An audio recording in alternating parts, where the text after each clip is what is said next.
human rat drug level microsomes. So these are the property and the assay. This will be run through this one, through this, throughout this 96 valve plate, 24 valve plate. These are these design devices to be run these compounds, particular these assays. Okay, and based upon the results, you can get that this stage should be applied. Whether it will be further, it will be go further, or it will be hold it. Next. The A here is a multitask model with one shared backbone, predicting many endpoints, plus a crucial uncertainty condition. It flags when a molecule is outside the model's reliable range. The gate requires all three folds met a validated PBPK model. Okay, the value, the threshold, the status. So these things will be, because these are the lab experiments, few will be run on AML and few will be run on the lab, and this will be correlated or compiled with the existed values. Okay, next. This here the molecule, if it is outside the model's reliable range, the gate requires all three folds met and validated PBPK model. Next. In vivo pharmacology, now we demonstrate disease modification in a live animal, preclinical. Each indication as a standard models. DB mice for diabetics, genome graphs for oncology, and so on. This table is for model made. Okay. So type 2 diabetes, ulcerasis, oncology, neurodegeneration, pain, IDB, RA, fibrosis, and heart failure. So these are the common models will be used. And PD biomarkers and the design. We track core biomarker types, mechanism, pathway, disease, and translational. That last one matters most. A biomarker measurable in both animals and humans is what bridges to the clinic. Standard study design, if you consider 8 to 12 animals per dose, randomized and blinded. Prakash Garu, kindly give me a minute. I will mute everyone, and thereafter you can please start your session again. Sure, ma'am.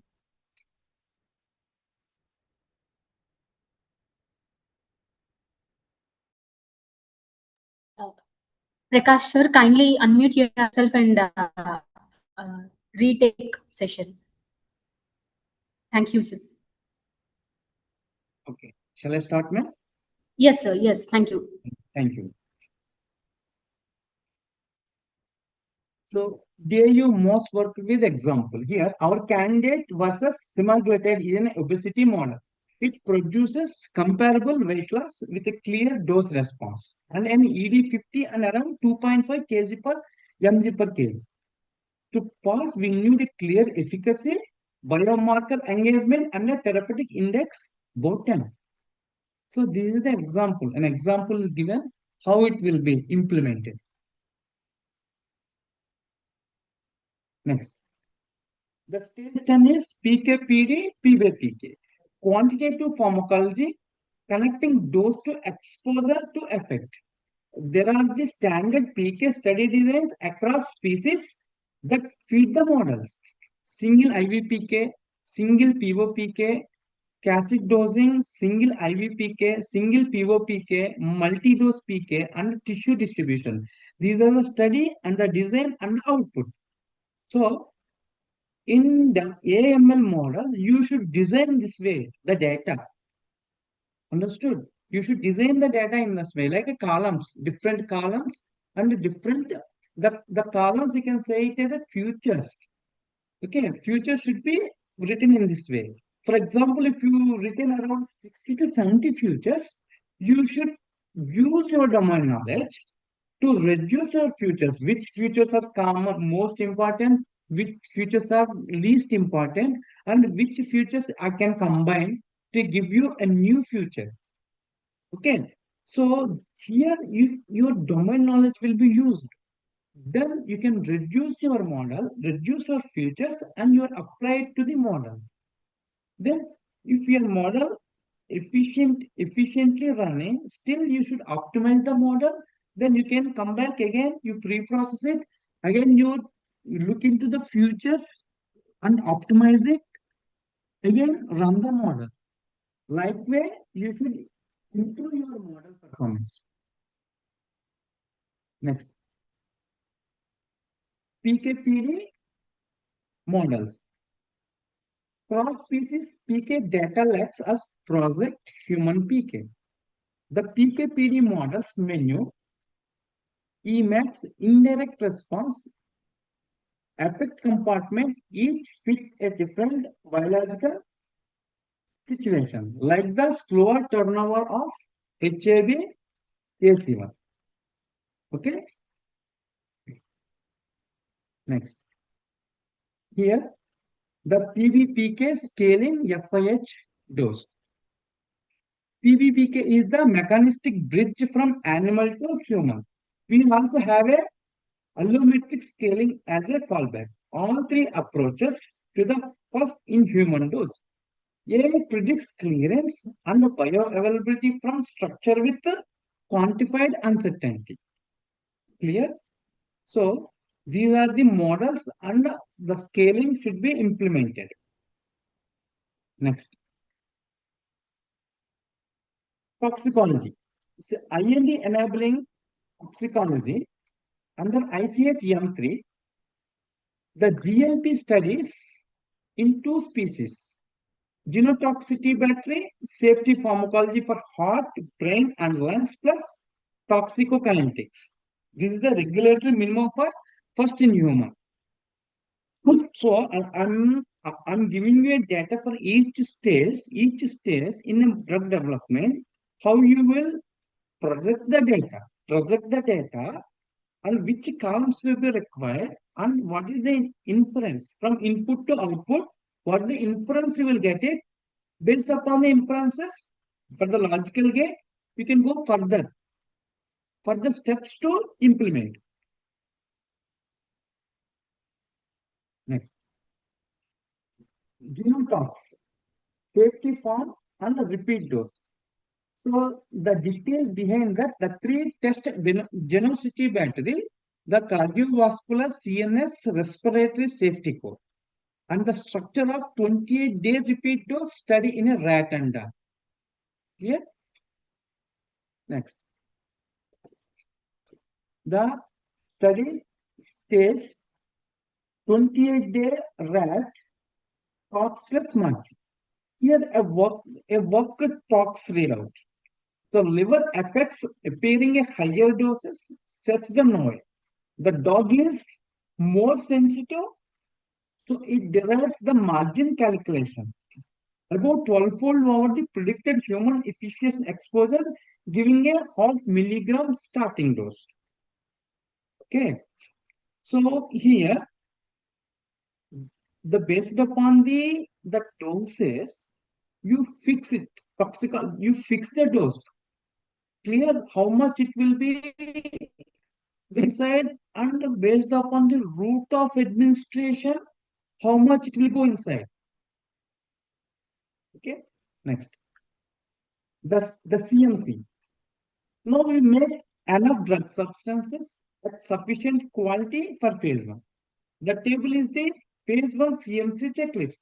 Synthesis route, scale, impurity control, solid form specification, and initial stability. Okay. Next. Here, the IND content and the synthesis. The IND itself under 21 CFR part 11.312, the forms, investigations brochure, the clinical protocol, the CMC, and all three preclinical data, plus the example 6-step synthesis route at roughly 38% overall yield. Okay, so these the synthesis and the INB content. This is the flow, the workflow phase 1 with the example. The browser will be summary, introduction, physical, chemical, pharmaceutical properties for formulation, non-clinical studies, pharmacology, primary, secondary, safety, pharmacokinetics, metabolism, toxicology, effects in humans, none for FIH, summary of data, investigation guidelines, and references. So these things you should be filling up in a proper browser and you should be submitted. Next, given toxic impurities, AI deliverables. Mutagenic impurities are controlled under ICH M7 to very tight limits. A helps with retrosynthesis. A helps with retrosynthesis, yield prediction. Qs are for genotoxicity and even drafting IND molecules, always with the human review. Okay, so here AI will assess the existed data. Based upon the existed data, it will assess and it will help in the retrosynthesis. Next, the cross-cutting infrastructure. The master compound assay database. Here, the everything rests on one source of truth. Every compound, assay, result, and model is linked tables, with each with the full provenance. If you can't trace a number back to its raw file, it doesn't count. Clear? What the generated data, if it is there, and it will be easily available to implement in the process to analyze the results, it will be valid. If you are unable to validate that one, or you are not getting the results, it will be useless. Next, algorithm start. This is the toolkit. Pick by data size, modality, and how much explainability you need. A random forest forms fall. These are the algorithms. I said previously, these are three types of the data: supervised learning, unsupervised learning. Supervised learning is like in a tabular form. In a tabular form. Unsupervised learning, which is data is not available in a tabular form. And the reinforced model. The reinforced model will be different, like different model. Automatically, system will learn itself based upon the model, based upon the environment. Okay. Here, the algorithm and best for and library. It's a random forest. The random forest is a small for less than 500 molecules, tabular, interpretable. These are scikit-learn. So this is the library of the Python library which will be used for this thing. XGBoost, light GBM. So medium accepts missing and fast. XGBoost and light GBM. Chempro, molecular property prediction, gold standard. Graph neural networks. In graph neural networks, the molecule, the atoms and the bonds, okay, it will consider as a node. From node to node, it will be passing the information and collectively it will get the information and it will use it for the inference. Okay. So here the molecules as a graphs, the pre-trained foundation models, transformers. These are the advanced models used in AIML. So generative property and sequence time. Now VAE, the VAE Gnan and reinforcement learning, Bayesian optimization, Gaussian process, conformal prediction, AlphaFold, ESM fold, diffgauss equivalent network. These are the few basic, few algorithms, huge section of algorithms will be there, models will be there. You can implement any model based upon the data set and the complexity of the data. For example, now you can manually do these things. Instead of manual, you can apply for agentic AI, like Google's if you see anti-gravity. Okay, if you use the anti-gravity, automatically it will take the model. If the model is taking a long time, automatically it will switch the model. It will switch the model and give you the results. It will be automatic. Automatically it will select and it will be processed. Just they will give you yes or no, whether I will proceed or not. Just you click the proceed. That's it. Automatically it will enable the model and if you further it will go. Next. Active learning loop. So generative chemistry. The closed loop is in detail. Generate candidates from the all 12 stages, rank them by an equation function balancing, exploration and exploration.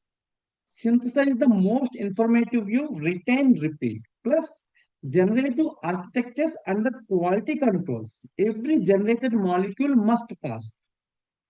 Like design, for example, like a 200 candidates from the generative visual screening, equation functions. Rank will be EA, UCB, Thompson, and InfoGain. Select 10 to 20 most informative and synthesize, test, and check the results. Update the models. Update the models, potency, ADMET, toxicity, PKPD models, and diagnostics, prediction errors, drift, applicability. Okay. So diagnostic means predicting errors. If it is some error is there, you are unable to get the results. Some error. So you should nullify the error. You overcome the modify the error. You clean the data. Most of the AI/ML work, 80% will be cleaning the data only. Remember, 80% of the work will be only cleaning the data, handling with the dirty data, handling with the dirty data. If you clean the data and if you properly arrange it, then you will get the good results. Clear? Next. Explainability and the regulatory. Chemists act on models they understand. And the regulators want to see the logic. Okay. Sharp attention maps, atom level attribution plus a hard rule. Any decision making prediction must carry uncertainty and a flag if the molecule is out of distribution. Okay. These are the explainability techniques and calibrated uncertainty. It is sharp tabular models, attention maps, atom level attribution, count, counterfactuals, MMP, and concept activation. So these techniques will be used here in these particular things. Okay, but a logical explanation should be there. Why you are using ML model? Why you are using deep learning model? You have proper response. You have proper logical answer should be there. For this reason, I'm using the data will be less. That's what I'm using ML model, machine learning model. If data is used, that's what I'm using deep learning model. Clear? So here one more thing like a data see 80/20. If you take 80/20 or 70/20, like you train the data and you run the model again, run the model, you train the data, you run the model, automatically you will change the data set 80/20 or 20/80. 80 you run the model, then 20 you will apply with the unknown molecules. Here overfitting will be there, underfitting will be there. Suppose for example, your molecules, your trained data 100% fitting with the train data. Okay, then you won't get the exact results. Overfitting or lower fitting. So your curve will be give you a false results.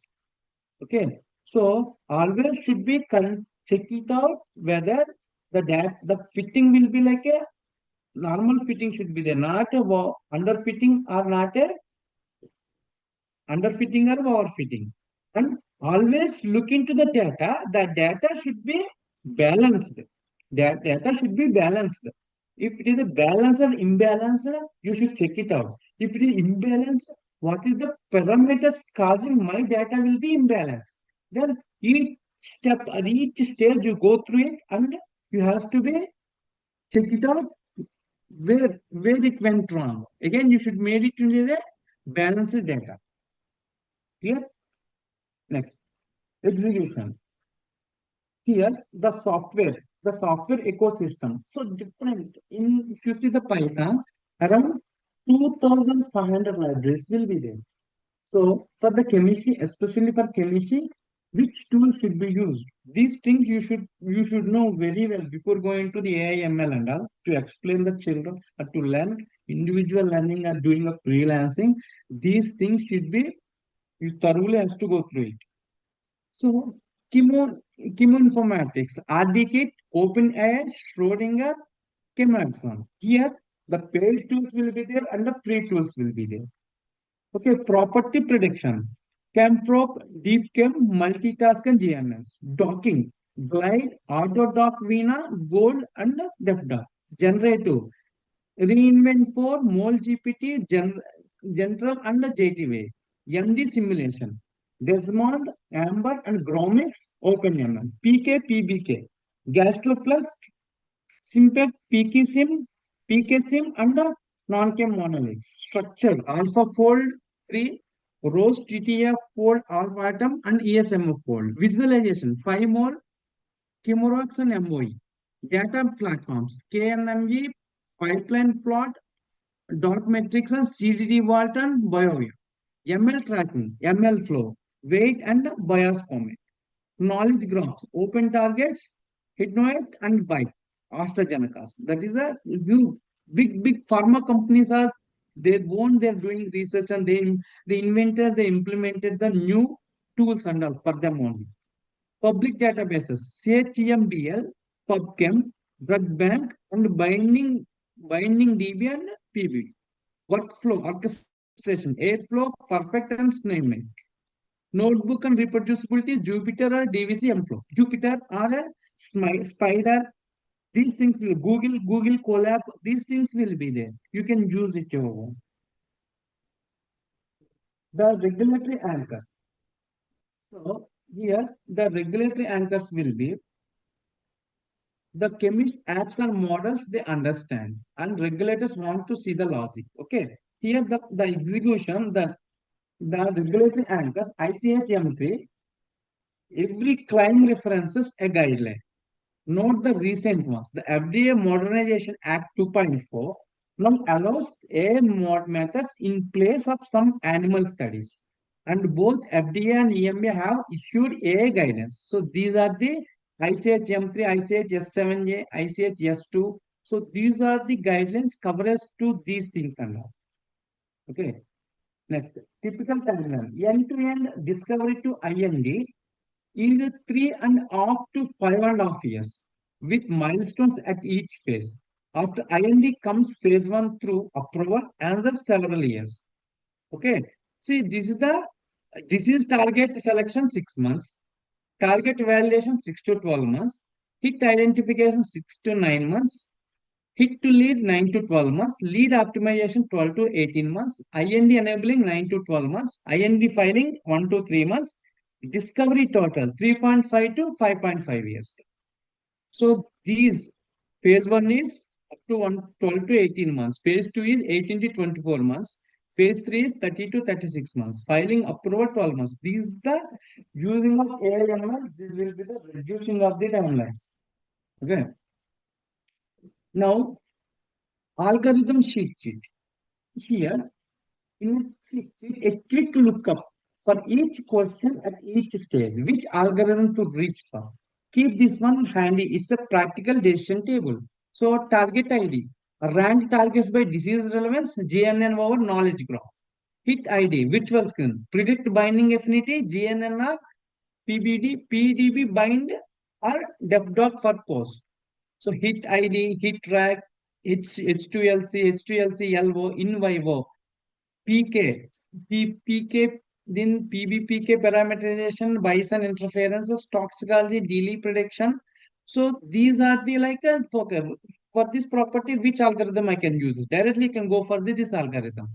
Okay, then it will be easy for you to directly go through the proper order. Next, disengage summary. All 12 gates on one side. This is the spine of framework. No compound advances without meeting explicit criteria. And that discipline is what makes failure cheap and easy. Clear?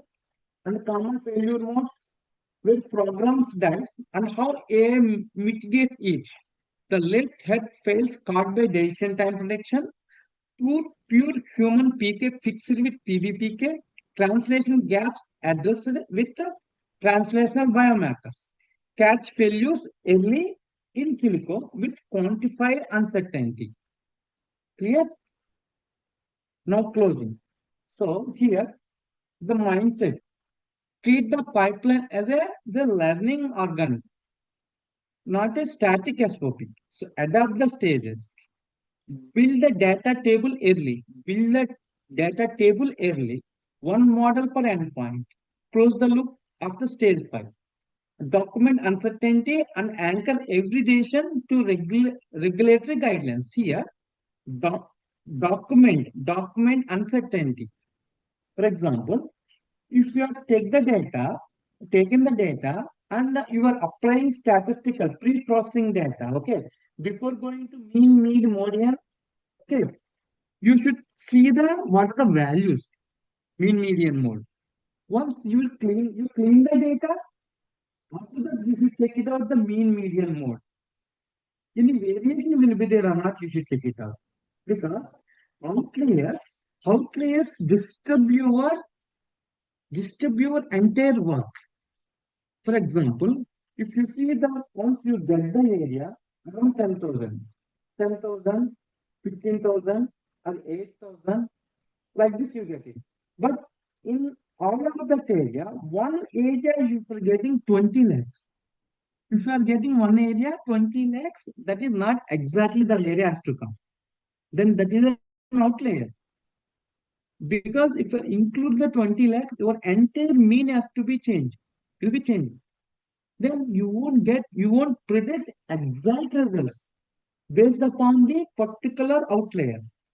So you should remove the outlier. You should remove the outlier and you check it out proper justification why it happened.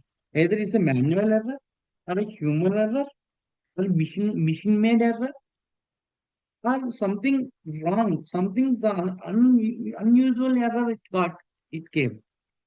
So while generating the data and you are analyzing the data, these things you should consider. Clear? So this is the end of the framework. And one more thing I want to explain you. 2.6 million actually one thing I did. I will show you. Yeah.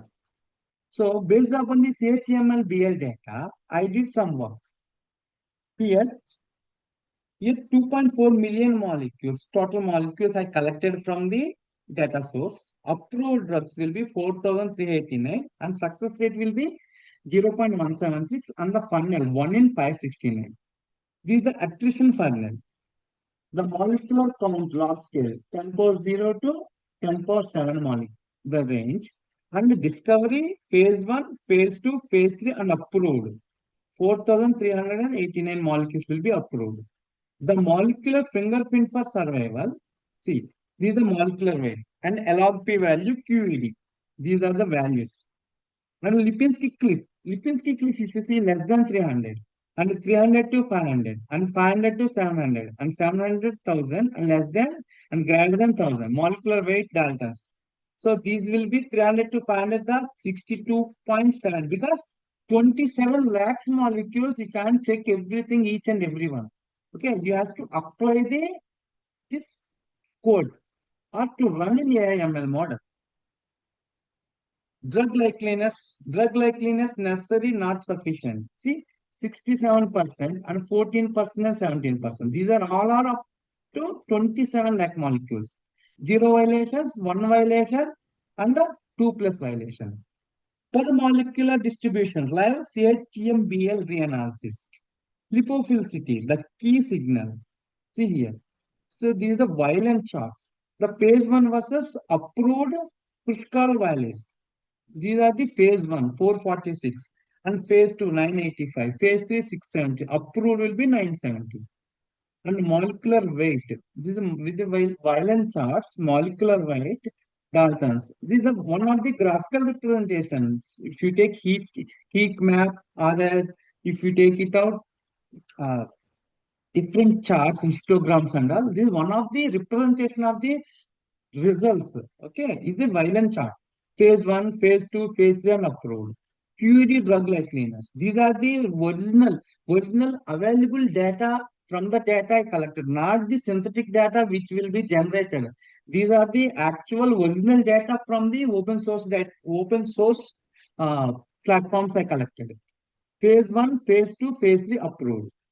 Okay. So these are statistical results. Phase 1 versus approved. So 5.8 into 10 power, so minus 12. Cliff and the significance. So 3 star.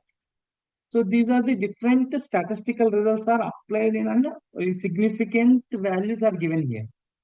So methodology and cavities, summary data.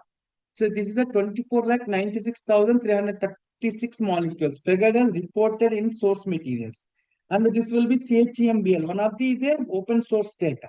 Sample size, sampling, property type and tests.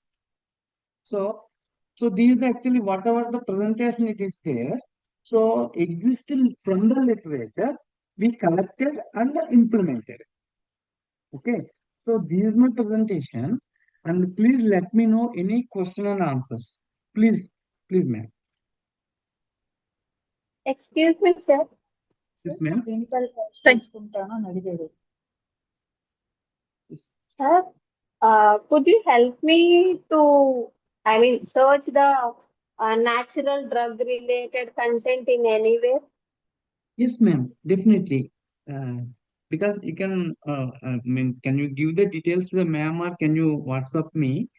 I will Yes, I will check and I will let you know the details and all. Because huge every year millions of molecules will be synthesized and huge data will be generated.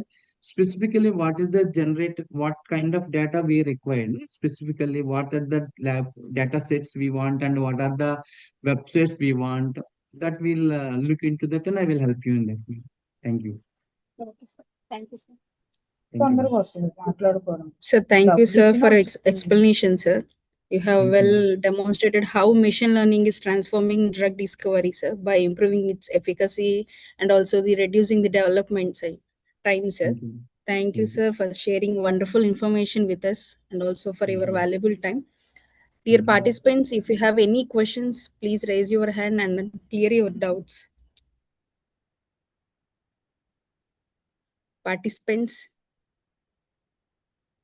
Sir, I have one question from my side, sir. Yes, tell me, Sir, ma'am. till now you have discussed about the machine learning in drug discovery. So, Yes, what ma'am. are the limitations of the ML, sir, in drug discovery? Now the computational models, man, the chips what we have, that is the limited capacity. So up to 10 power 12 billions of compounds only we can analyze. In future, every 6 to 7 years, according to the computer terminology, the computation will be doubled. In future, that is the main constraint, because if you are the machine to certain capacity will be there. If beyond that capacity, it won't give you the good results, good predictions. Yes, sir. So if you have a huge computational power, then huge data we can process and we can get the results. Because once you get the results, you can't assure that these results are conformly correct or not. You have to go to the lab test and has to check it out. If you have proper computational power and capacity, then you will get the good results. That is the only now the problem is there up to some computational power is not there up to much. Okay, sir. Thank you, sir, for your explanation. Dear participants, thank you for participating in this session. Afternoon also we will be having this session on the machine learning in the formulation. Sir will deliver the session in the afternoon also. Thank you, sir. Thank you, participants. With this, we are ending this session. Thank you. Thank you. Thank you, sir. Thank you.